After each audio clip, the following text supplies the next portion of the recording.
and welcome to our training session for the upcoming Humorous Speech Contest organized by the Kalaniya Toastmasters Club. I'm Ishara Palatur. We are really excited about this one, especially since we have a lot of contestants around. And we are super lucky to have an amazing trainer with us today, and a big thank you to him for accepting our invitation to be here. Our trainer today is the one and only Toastmaster Farweez Imamudeen. He has so many achievements that we would be here all day if I listed them all. But just to give you a quick idea, he was the first runner up at the Toastmasters International Speech Contest in both 2022 and 2023 for District 82. He's also a champion in impromptu speaking and evaluation. Plus, he has spent over 3,000 hours training people in communication and soft skills. So, I would say today we are in for a treat. Toastmaster Farweez, thanks a million for joining us today. With so many contestants this time, your advice will be super helpful for all of us. And if anyone has questions, please hold on to them. For we will be having a separate Q&A session towards the latter part of the session. Toastmaster Farweez, without further ado, the floor is yours.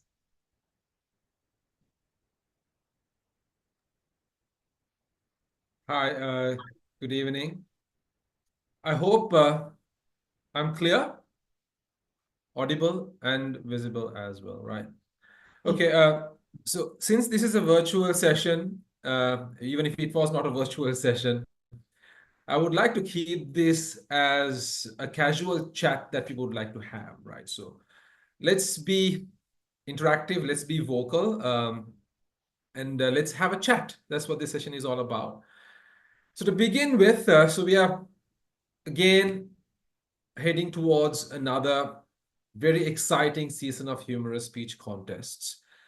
Now, I have my own process of preparing for humorous speeches, but I would like to know what your process is as well. I was told that we have a lot of contestants this time from Kalaniya Toastmasters. So I would like to hear from the people who are contesting or people who have actually contested what your process is in finding humorous content or writing humorous speeches. What is your process? What do you do? From my end, it has always been personal experiences. Right. Yeah. Okay. Anyone else? Any other different approaches? Or even the same approach in a different way?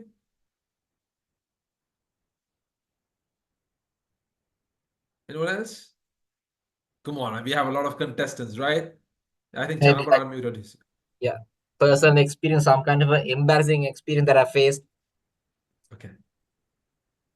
Right. So, Okay. Right. So I think that's a good start.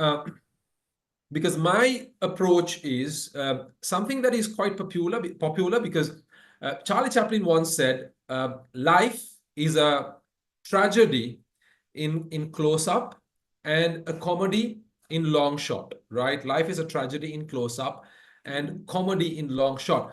What that means is, when something happens, when something tragic happens, right? When a calamity befalls us, when we are living the tragedy in that particular moment, it's a tragedy, right? Life is a tragedy. We're like, oh, why did this happen to me? Why is it happening to me? But in long shot, when we reflect on that situation, now we can laugh about it. I'll give you a very simple example to start with. When I was going to school, I went to Trinity College in Kandy. So there were times that lessons were boring, and when lessons were boring, we had a practice. And it was a very simple practice. The practice was to leave school, as simple as that. Now, we can't leave the school from the main gates, right? So we have to choose an alternative route. The alternative route was behind our public toilet. So behind the toilet, there was this wall that was around a good 12 to 13 feet high. So we had to jump over the wall to get to the other side of the school. And we had to do that without the security seeing us. So it so happened it was a very boring day. So around 5 of us decided to leave school. We went behind the toilet. Mission was successful. We got to the wall. Mission was successful. All we had to do was jump over the wall. Now, this particular friend of ours, who was kind of a show off as well, he said, okay, fine, let me show you how it's done, right? So he threw the bag down the road and he sat on the wall. What he did not know was he sat on a nail. He didn't know that.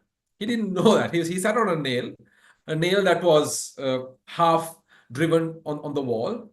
So he said, okay, watch me. And you have to be very careful when you do this.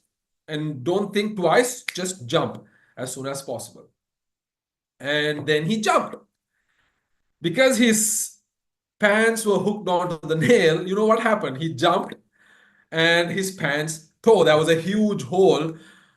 And he jumped. He was right on the road. People were going back and forth. Girls were going back and forth as well. And his pants were wide open. It was pretty embarrassing. Now, that was not the end of the story. Now, he was asking all of us to jump, but none of us jumped. So he was alone on the road. And right then, a red color car came and parked right next to him, right in front of him, parked. And he tried to give way to the car to pass him, but right then the door opened, the front door opened, and from the left side, a lanky gentleman wearing a tie and a brown jacket, I still remember this, got out of the car, and to see it was our school principal. He jumped right in front of our school principal's car. So he said, okay, get in. He got in the car and he took him back to the school and to his office, and story ended with his parents having to come to the school. Now, when we talk about this now, that particular moment, it was a tragedy, right? We were scared to death. But years later, when we look at that, it's a comedy. It's funny. We laugh about it, right? That's what it means by, life is a tragedy in close up and comedy in long shot. So if you look at all your embarrassing situation, like Chamara said, at that particular moment when it happens, it's a tragedy. But when you look at it after a while, in long shot, it's a comedy. And if you look at all the humorous speeches, they are tragedies.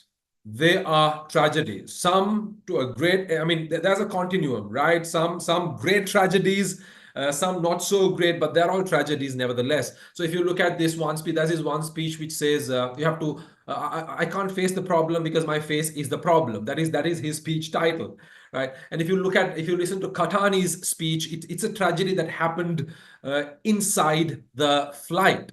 So all the humorous speeches that I've listened to, I'm yet to come across a speech that is not a tragedy. So I think the biggest challenge that we have,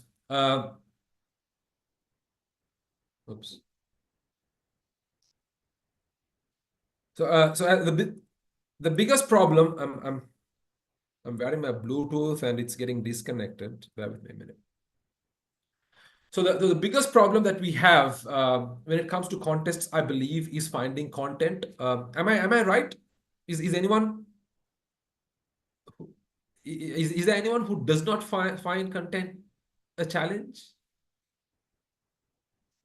No one, right? I think that is the biggest challenge we face. So I think when you're looking for content, look for tragedies in your life. If you don't have tragedies, look for tragedies in other people's lives.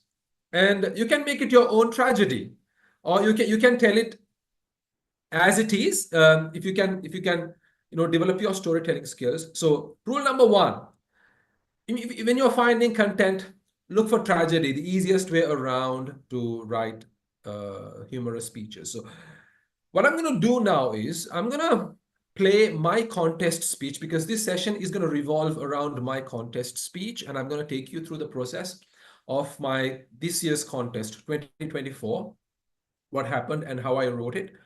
So let me play this video, and let me just break down the process of this particular speech from day one to you, right? So bear with me a minute, please, while I get this video sorted.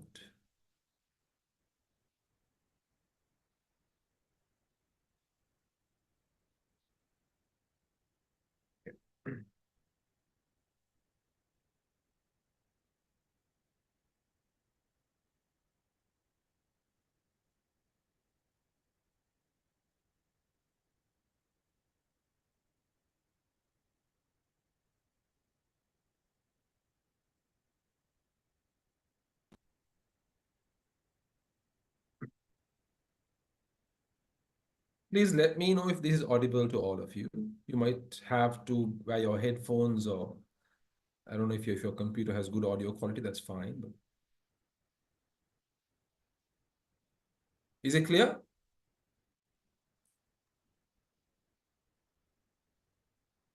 Is it clear? Was it audible? I could not personally hear. Same. I couldn't hear.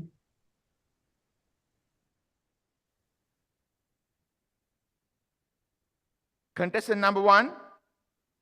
How about now? Now get here. We can Toastmaster. Yeah. Farweez Imamudeen, thundering almsgiving. Thundering almsgiving, Farweez Imamudeen.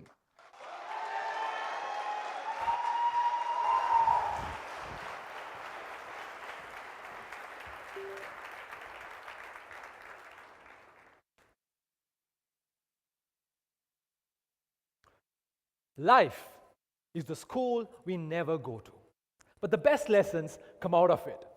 To learn from them, we need to pass the tests. The most important test in a boy's life comes on his 16th birthday. Until we are 16, our brains go best friends, best friends, best friends. We wake up on our 16th birthday and suddenly our brains go girlfriends, girlfriends, girlfriends. Contest chair, friends, what are the chances of a 16-year-old boy getting a 16-year-old girl as a neighbor? 50% chance. 16 and stunning? 20% chance. 16 and stunning and single? No chance. So imagine how I would have felt when Tanya moved in as my neighbor. She was 16 and stunning and single. And the icing, she was island first in O-levels. They say opposites attract. If it was true, Tanya would have been instantly attracted to me because she was first in the island, I was last in the class. And then there was Tanya's mother. Every time she saw my parents, she would go on about her super smart daughter. Tanya won first prize for science, Tanya won gold medal for swimming, Tanya won best actress for drama.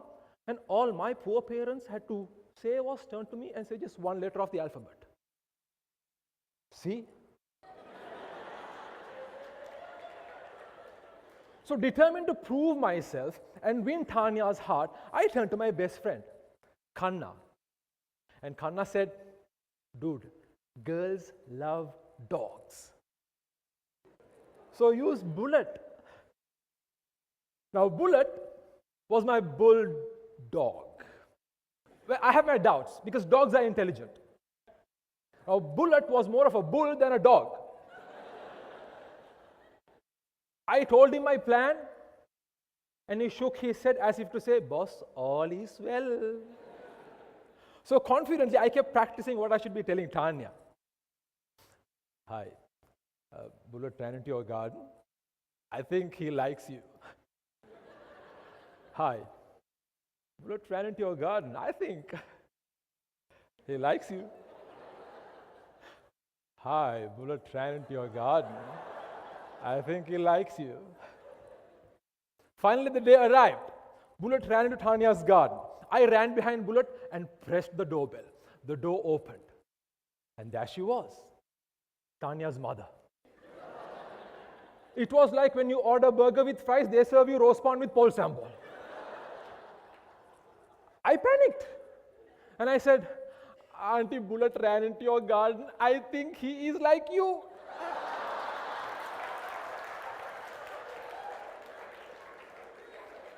And I swear, Bullet was grinning when he raised his leg and started watering Auntie's favorite anthurium plant.